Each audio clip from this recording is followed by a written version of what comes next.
as a warning that if Iran strikes any Americans or American assets, we've targeted 52 Iranian sites, and those targets and Iran itself will be hit very fast and very hard. The USA wants no more threats. Let's live across to Gabe Elizondo now in Washington, D.C. Hi there, Gabe. So President Trump releasing this series of tweets warning Iran about any sort of response. What else has he been saying?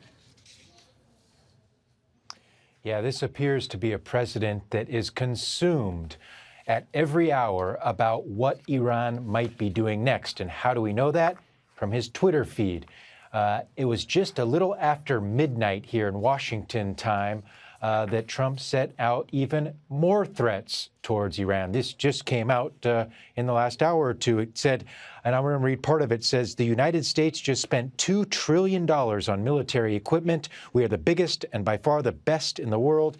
If Iran attacks an American base or any American, we will be sending some of that brand new, beautiful equipment their way and without hesitation. Again, that a tweet from the president a little after midnight, and he's really drawing, quite frankly, a dangerous red line there, basically escalating the situation even more so, basically in that tweet guaranteeing that he will retaliate against Iran should Iran strike any U.S. interests here.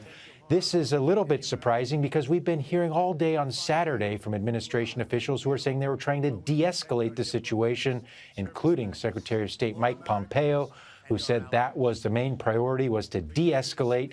Meanwhile, you have these series of tweets by the president doing exactly the opposite. And in some of his earlier tweets on Saturday, where he mentioned over 50 targets that the U.S. had on their list, he said some of them were important cultural sites to Iran. Iran has more than 20 UNESCO World Heritage sites in the country of Iran, and targeting those militarily would be a war crime. Nevertheless, that is what the president tweeted, at least. And Gabe, there's been some fascinating content in the New York Times article reporting that the Pentagon officials were, quote, stunned when Trump chose the most extreme option of killing Soleimani when there were other choices given to the president. Yeah, some administration officials anonymously are talking to the New York Times, and they're reporting that the Pentagon gave Trump what's called a menu of options in response to the attack on the U.S. Embassy in Baghdad. Trump asked for a menu of options, military options that could be undertaken. And on those options, the Pentagon said that they could strike Iran